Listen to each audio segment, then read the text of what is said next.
Assalamualaikum warahmatullahi wabarakatuh. Halo semua, perkenalkan nama saya Revan Saputra. Saya dari Prodi Agribisnis Universitas Tirologi dengan NIM 241311100007. Materi yang kita bahas pada hari ini adalah agroklimatologi. Agroklimatologi pertanian atau ilmu iklim pertanian yang bisa disebut meteorologi pertanian dan ilmu cuaca pertanian. Agroklimatologi adalah interaksi antara klimatologi dan ilmu pertanian untuk mengetahui pengaruh cuaca atau iklim dan manfaat pengaruh-pengaruh tersebut untuk usaha pertanian. Agroklimatologi itu terbagi menjadi dua loh. Seperti yang pertama, klimatologi fisik. Klimatologi fisik merupakan klimatologi yang menjelaskan iklim berdasarkan faktor fisik, baik itu dalil dan rumus yang kemudian dipresentasikan atau diklimatografi. Sedangkan klimatologi terapan adalah klimatologi yang menggunakan analisis data iklim untuk digunakan secara operasional, meliputi agroklimatologi, klimatologi penerbangan, bioklimatologi, klimatologi industri, dan lain sebagainya. Apa sih tujuan kita mempelajari agroklimatologi? Nah, yang pertama itu adalah proses cuaca atau iklim. Jadi, agar kita tahu bagaimana terjadinya perubahan iklim dan bagaimana kita memprediksi suatu iklim itu akan berubah. Yang kedua adalah unsur yang mengendalikan cuaca atau iklim. Jadi itu kita mempelajari apa aja sih unsur-unsur yang mengendalikan cuaca atau iklim. Yang ketiga, pengaruh cuaca atau iklim terhadap pertanian. Pertanian tanaman pangan, perkebunan, peternakan, perikatan, dan perhutanan. Yang keempat, mengkelaskan atau classification iklim.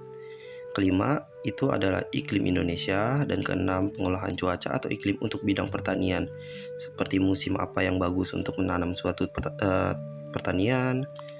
Dan yang ketujuh adalah dampak perubahan iklim global terhadap pertanian. Dan ke-8, pemodalan sistem pertanian, seperti kita tuh bisa membuat program pertanian dan berdasarkan dari ilmu-ilmu agroklimatologi. Sedangkan manfaat mempelajari agroklimatologi adalah yang pertama, untuk mengetahui pengaruh apa saja yang mempengaruhi dalam bidang pertanian. Seperti apakah cuaca ini bagus untuk menanam jagung ataupun tomat. Dan kedua, untuk mengetahui bagaimana unsur-unsur iklim itu berperan dalam kehidupan tanaman. Ketiga, untuk memahami bagaimana iklim mempengaruhi hama tanaman. Yang keempat, kita bisa merencanakan kapan waktu yang tepat untuk melakukan proses pembudidayaan tanaman, seperti misalnya menentukan jadwal pemupukan, jadwal penyemprotan, ataupun bahkan bisa juga seperti jadwal panen.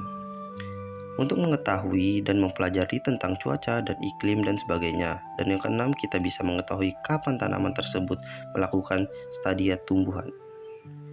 Sedangkan yang ketujuh adalah kita bisa mengetahui umur dan suatu tanaman, seperti yang tadi kita sebutkan, kapan kita harus panen dan kapan juga kita harus merawat itu.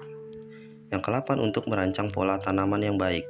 Ke-9, untuk mengetahui hubungan antara unsur-unsur iklim dengan proses tumbuhan tanaman. Selanjutnya, untuk mengetahui penjadwalan tanaman dan panen budidaya pertanian. Ke-11, penentuan jenis tanaman untuk wilayah yang akan ditanam dan sebaliknya.